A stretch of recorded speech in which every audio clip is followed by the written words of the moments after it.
그럼 시간이 되어서 2024년 2월 팩톤 투자자문의 정기 웨비나를 시작하도록 하겠습니다. 저는 오늘 진행을 맡은 신종민 상무라고 합니다. 반갑습니다.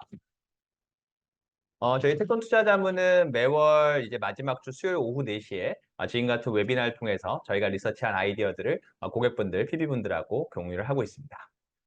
저희 택톤 투자자문은 글로벌 주식 액티브 상품을 운용을 하고 있습니다. 글로벌 리서치를 통해서 글로벌 우량 기업에 투자하고 있고 현재 투자하는 지역은 미국, 중국, 일본, 유럽, 한국 5개 지역 포트폴리오 구성을 하고 있고 글로벌 우량주들에 투자를 하고 있습니다. 저희가 여러 가지 자료들을 또 발간을 하고 있고 그런 자료들은 저희 홈페이지나 어디 블로그에 보시면은 다 확인을 하실 수가 있고 그중에 한 달 동안 저희가 리서치한 아이디어 중에 핵심이라고 생각하는 아이디어들을 이렇게 웨비나를 통해서 공유하고 있습니다. 오늘은 이제 첫 번째 주제는 AI 메모리에 대해서 이제 저희가 논의를 해볼 텐데요. AI 메모리 시대가 열린다에 대해서 택톤 투자자문의 박연호 매니저가 발표해 주도록 하겠습니다. 네, 안녕하세요. 텍톤 투자자문의 박연호라고 합니다. 제가 오늘 AI 메모리에 대해서 좀 설명드려 보도록 하겠습니다. 지난 21일에 엔비디아의 이제 마지막 분기, 최근 분기 실적이 발표가 됐는데요. 매출액이 221억 달러, 영업이익이 136억 달러, 이렇게 시장의 전망치를 뛰어넘는 굉장히 이제 큰 규모의 이제 실적이 나왔는데, 전년 동기 대비해서 매출이 한 5배 정도 증가한, 한 400% 이상 증가한 데이터 센터 부문이 이 실적 호조를 주도를 했는데요. 핵심은 당연히 AI였습니다. 이 빅테크 기업들을 중심으로 생성형 AI 관련된 서버 투자가 굉장히 증가를 하면서 엔비디아의 A100, H100과 같은 최신 GPU의 가격도 오르고 수요가 급증한 것이 주요 원인으로 설명이 되고 있습니다.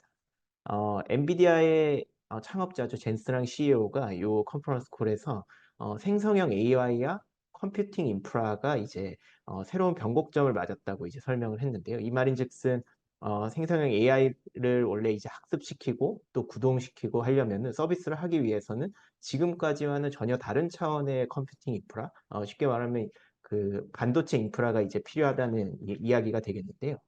예를 들어서 굉장히 많은 양의 데이터를 처리한다고 알려져 있는데 이 생성형 AI 서비스는 이걸 단기간에 데이터를 처리하기 위해서는 엔비디아의 GPU와 같은 병렬 연산에 특화된 그런 메인 서버, 메인 프로세서들이 이제 많이 필요하게 되고요. 그리고 또 오늘 설명드릴 AI에 특화된 메모리 반도체들도 이제 필요가 하게 됩니다. 그런데 이제 사용자들을 확보하기 위해서 빅테크 기업들이 이런 생성형 AI 서비스 관련해서 이제 투자를 굉장히 경쟁적으로 이제 급하게 늘리고 있는데, 그에 따라서 이런 엔비디아의 생성형 AI 관련된 GPU 같은 고사양 칩 수요가 대규모로 발생하고 또 가격이 막 상승을 하고 또 관련 회사들이 또 투자를 늘리고 있고 이런 지금 상황이라고 보시면 될 것 같고요. 연결시켜서 AI 메모리에 대해서 좀 더 디테일하게 말씀드려 보도록 하겠습니다. 이 생성형 AI가 촉발하는 어떤 컴퓨팅 인프라의 변화와 관련해서 CPU와 GPU 같은 메인 프로세서에 대한 관심도 있겠지만 한편으로는 이 D램과 같은 메모리 반도체에 대한 관심도 급격하게 증가를 하고 있습니다. 실제로 이제 컴퓨팅 환경이라고 저희가 이야기를 하면요. 컴퓨터를 생각하시면 될 것 같은데요. 이 CPU나 GPU 같은 이 메인 프로세서라고 하는 연산을 하는 담당하는 이제 반도체 칩이 있고 그리고 이 연산을 어떻게 보면 보조해주는 왜냐하면 연산을 하기 위해서는 연산의 대상인 데이터가 필요하고요. 그 다음에 연산 과정에서 중간중간에 데이터를 저장하고 또 불러오고 이러는 과정이 수도 없이 반복이 되거든요. 그럼 그 대상이 바로 또 메모리 반도체입니다. 대표적인 게 D램이죠.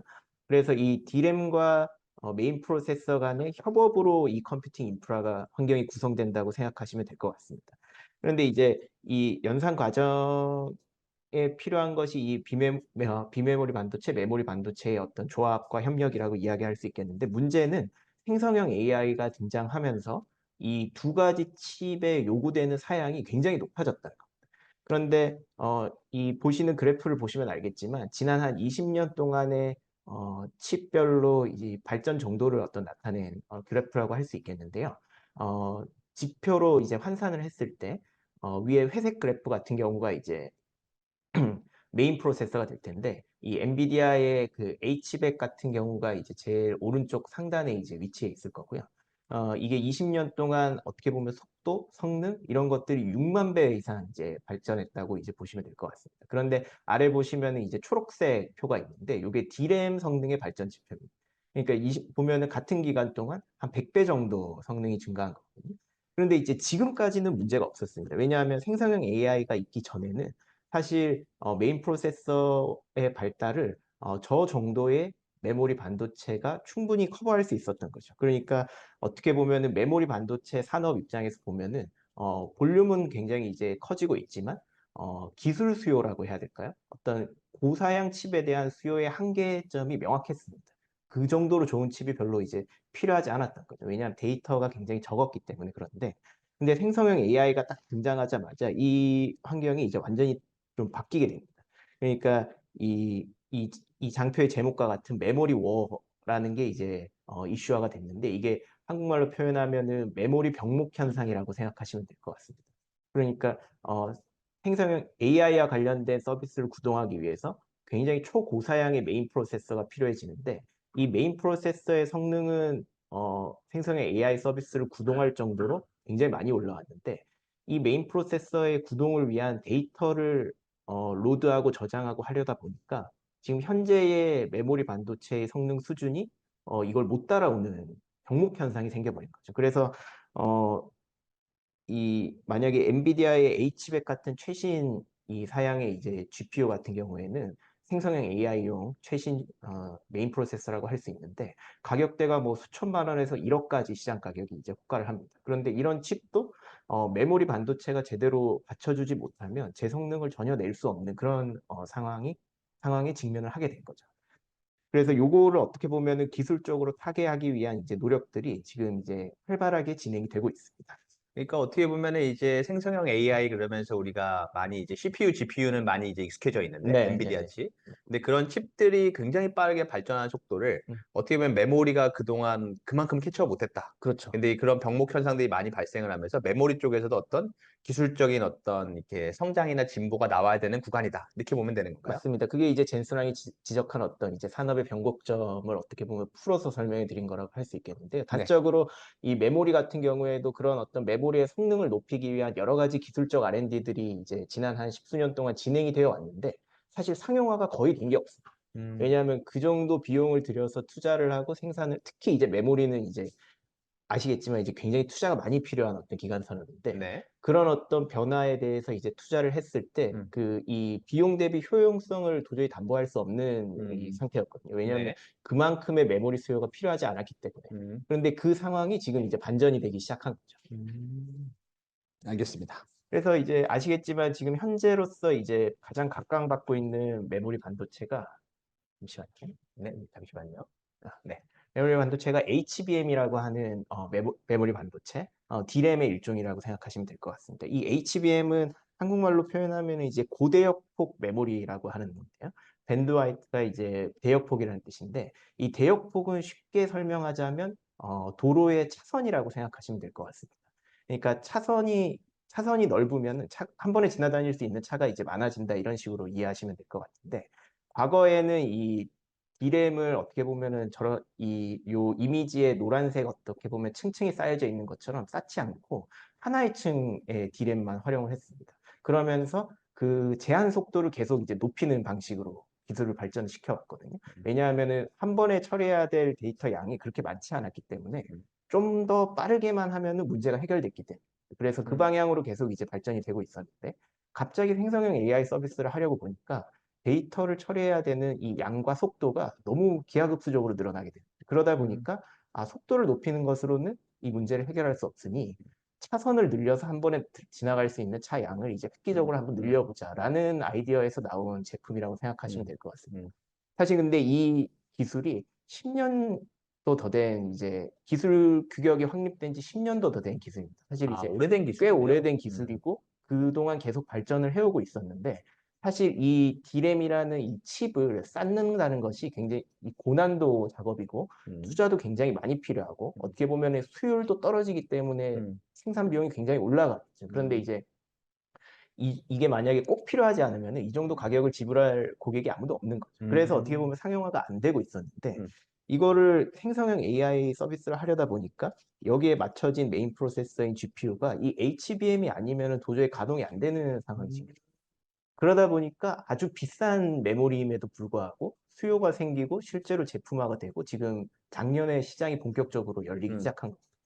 이제 그런 식으로 지금 좀 변화를 이해해 주시면은 좀 네. 편할 것 같습니다. 어떻게 보면 네. 있던 기술이고 근데 굉장히 비싸서 수요가 그동안 어떻게 보면 좀 그렇죠. 없었다가 상용화가 안 되고 근데 이제는 생성형 AI와 함께 저런 굉장히 비싼 메모리 수요도 많이 늘어나고 있다. 생긴 거죠. 그래서 네. 이제 GPU가 없으면은 사실 이제 생성형 AI 서비스가 안 되는데 네. 근데 그 GPU가 생성형 AI 서비스를 구동할 정도의 성능을 내려면 HBM이 필요해 버린 거예요. 네. 그러니까 사실 HBM이 없어도 생성형 AI 서비스를 구동하기가 굉장히 어려워진 상황이 된 거예요. 아 그렇네요. 네 그래서 알겠습니다. 그래서 어떻게 보면은 이 GPU의 하부 구조로서 이제 메모리가 존재하는 것이 아니라 이 HBM과의 협력이 굉장히 중요해지는 이제 포인트가 쪼끔 이제 옮겨간 거죠. 그렇게 음. 이해하시면 될 것 같습니다. 네 알겠습니다. 그래서 이 HBM 같은 경우에는 우리가 잘 아는 글로벌 메모리 3 사라고 하죠. 뭐 삼성전자나 SK하이닉스, 음. 미국의 마이크론 같은 기업들이 지금 준비를 하고 생산을 하고 있는데 음. 이 기업들이 이제 좀 전에 봤듯이 D램의 칩을 적층하는 그런 어떤 패키징 기술이나 이런 쪽으로 라인 투자를 이제 지난해부터 본격적으로 많이 하고 있습니다. 그래서 근데 이제 보시면 이제 엔비디아의 GPU 같은 경우에는 엔비디아는 팹리스라고 해서 이제 설계만 하는 기업이고 네. TSMC라는 아웃소싱 생산 업체가 이 칩을 이제 생산해 주는 어떤 음. 구조로 되어 있는데 네. 또 이 HBM 같은 경우에는 또 메모리 반도체의 일종이기 때문에 이 표에 있는 이제 글로벌 메모리 3사가 본인들이 설계하고 기술 개발을 해서 생산까지 완료하고 제품을 음. 납품하는 구조로 이루어져 있다는 게 조금 차이점이라고 할 수 있겠고요. 네. 실제로 지금 현재 시장 상황을 보면은 이제 작년까지는 SK하이닉스라는 회사가 글로벌리하게 이제 이 HBM 쪽에서 굉장히 앞서 있다는 평가를 많이 받았습니다. 그렇네요. 1 등이네요. 예, 실제로 점유율도 높게 집계가 됐고, 음. 그리고 이제 이 하이닉스라는 회사의 제품이 엔비디아의 최신 GPU에 탑재가 되고, 음. 그 최신 GPU가 수요가 굉장히 예상보다 서프라이즈가 나면서 음. 어떻게 보면 이 하이닉스의 중요성이 부각이 굉장히 많이 된 한 해가 이제 지난해였죠. 네. 그런데 이제 지난해부터 시작해서 이 삼성전자나 마이크론 같은 어떻게 보면 이제 시장의 후발주자들인데 여기들도 투자를 지금 굉장히 늘리고 있고 네. 그다음에 엔비디아 같은 주요 고객사에 샘플 제품을 내고 이제 음. 퀄 테스트 결과가 막 나오고 있거든요. 음. 그래서 아마 이 세 개 기업이 올해 아마 유의미한 양산 결과를 내기 위해서 굉장히 다 노력을 할 겁니다. 네. 그래서 앞으로는 특히 올해부터는 이 시장이 HBM과 관련된 시장이 본격적으로 개화를 하면서 어떤 회사의 제품이 더 좋냐, 제품력이 어디가 더 경쟁력이 있냐, 그다음에 뭐 생산 수율은 어디가 더 좋냐, 캐파 투자 일정은 어떻게 되냐 이런 논의가 본격적으로 활발하게 이루어질 걸로 지금 예상이 되고 있습니다. 그러면 과거에 우리가 D램 메모리 그러면은 약간 이렇게 일반재 같이 해서 우리가 D램 가격을 보고 뭐 커머디티라고 표현하기도 했는데 네네. HBM은 각 업체마다 수율이나 성능에 대해서 좀 차이가 생길 수 있다. 이렇게 볼 수 있는 그쵸. 건가요? 아주 이제 시장 초창기이기도 하고 이 아이템을 사실 만드는 방식도 세 개 회사가 다 다릅니다. 아 그런가요? 네. 사용하는 장비도 좀 다르고 라인의 구조도 좀 다르고요.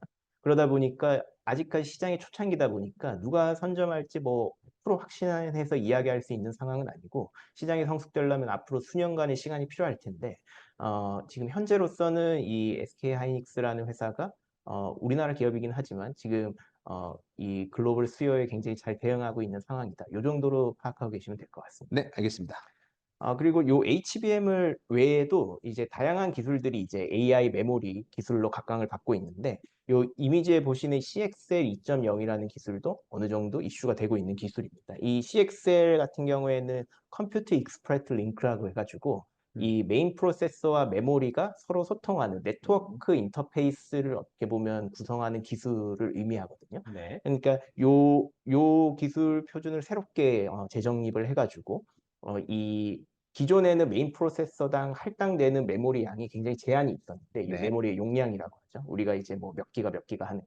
근데 그거를 어떻게 보면은 좀 뛰어넘어서 메인 프로세서가 접근할 수 있는 메모리 용량의 한계를 많이 없앤 그런 기술이라고 보시면 될 것 음. 같고 또 하나 특징적인 거는 특히 이제 저 2.0 제품 같은 경우에는 사진에 보시면 이미지에 보시면 오른쪽에 있는 메모리 풀링이라고 해가지고 네. 이 어떻게 보면은 스위칭 컨트롤러를 이제 탑재를 해서 여러 개의 메인 프로세서가 하나의 큰 어떻게 보면 D램의 용량을 굉장히 효율적으로 서로 유유 메모리를 공유하는 건가요? 공유를 하는 그러면서 이제 그러면 효율성이 굉장히 높아지겠죠. 왜냐하면 빈 메모리가 거의 없어지니까. 그럼 그런 메모리는 있고 뭐 저쪽 CPU가 들어갈 때 여기 썼다가 또 그렇죠. 저기 쉬는 걸 또 가졌다 여기 썼다 그렇죠. 이런 식이 되는 구조 거죠. 자체가 굉장히 큰 메모리 하나를 달아놓고 이제 그 메모리의 유유 공간을 여러 가지 메인 프로세서가 막 이제 활용하는 구조다 보니까 이러면서 효율성이 굉장히 높아질 수 있는 그런 기술이라고 생각하시면 될 것 같습니다. 그래서 네. 실제로 삼성전자나 하이닉스 같은 경우에 올해 이제 이 CXL 2.0 기반의 신제품들을 출시를 하려고 이제 지금 음. 다 계획을 발표해 놓은 상태입니다. 아. 네. 그러면 저 CXL 제품도 아까 HBM 같은 어떤 스토리로 가격은 일단 기본 메모리 제품보다 더 높은 가격. 그렇죠. 신제품이 아예 없었던 신제품이기 때문에 네. 기본적으로 높은 가격을 받을 수 있을 걸로 지금 예상이 되고 있고, 그리고 기존의 시장을 잠식한다기보다는 새로운 시장으로 파악하시면 좋을 것 같습니다. 네, 그리고 알겠습니다. 요 CXL 외에도 뭐 시장에서는 이제 PIM이나 PNM이라고 해가지고 이제 Processing in Memory, Processing Near Memory라고 해서 메모리 반도체 단에서 메인 프로세스의 연산을 일부 수행하는 그런 형태, 그러면서 이제 속도를 높이고 병목 음. 현상을 해결하는 기술도 존재하고요. 그리고 LPCAMM이라고 해가지고 지금 현재 이제 이 스마트폰에 탑재되는 모바일 그 디램의 어떤 효율성을 그대로 가지고 와가지고 네. 요걸 모듈화 시켜서 PC나 노트북에 활용하는 형태의 메모리 기술도 제시가 되고 있고, 이런 것들이 대부분 다 올해 2024년도에 신제품이 다 출시되는 걸로 계획이 잡혀 있습니다. 네. 그러다 보니까 이제 지난해 HBM, 올해 뭐 CXL이나 다른 여러 가지 이제 제품들, 이런 메모리 반도체에서 신제품들이 막 나오는 사이클이 지금 시작된다고 할 수 있는 거죠. 그렇네요. 대단하네요. 네. 그래서 마지막으로 보면 이제 이 메모리 반도체의 고질적인 문제라고 하면 이 차트를 보시면 알겠지만 지난 한 10년간의 메모리 반도체의 분기별 어떤 매출이라고 글로벌 매출이라고 보시면 되거든요. 네. 그러면은 이제 17년도, 18년도, 그다음에 코로나 직후 요럴 경우에는 이제 어떤 서버 투자나 이런 것 때문에 이제 메모리 반도체 가격이 오르면서 매출이 굉장히 좋았다가 네. 그게 또 끝나고 나면은 또 절벽이 오는 그런 어떤 음. 사이클리컬한 그런 이 문제가 이제 계속 이제 지속적으로 제기가 됐고, 네. 그게 이제 이 산업의 밸류에이션을 어떻게 보면 낮추는 어떤 주요 요인 중에 그렇죠. 하나로 지목이 되는 걸 다들 알고 계실 겁니다. 근데 이제 생성형 AI가 등장하면서 새로운 어떤 이 AI 메모리 반도체 제품이 또 출시가 되고, 여기에 특화된 AI 특화된 메모리 같은 경우에는 HBM을 보셔도 알겠지만 GPU를 처음에 개발할 때부터 스펙이나 이런 부분을 이제 그 협력해서 이 개발을 하고 또 수주를 받고 이런 식으로 아. 전개가 되고 있거든요.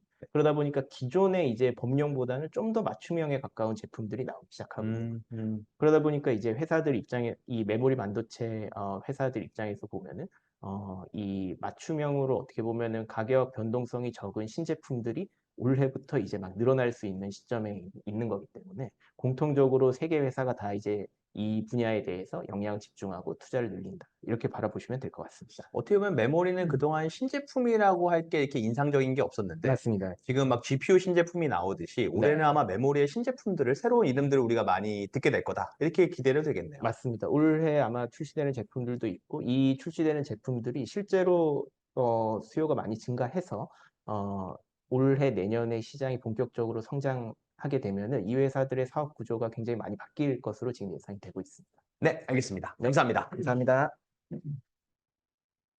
네, 그 반도체 시장 관심들 많으실 텐데요. 아마 메모리도 올해부터는 여러 가지 신기술들, 신제품들을 보게 될 것 같습니다.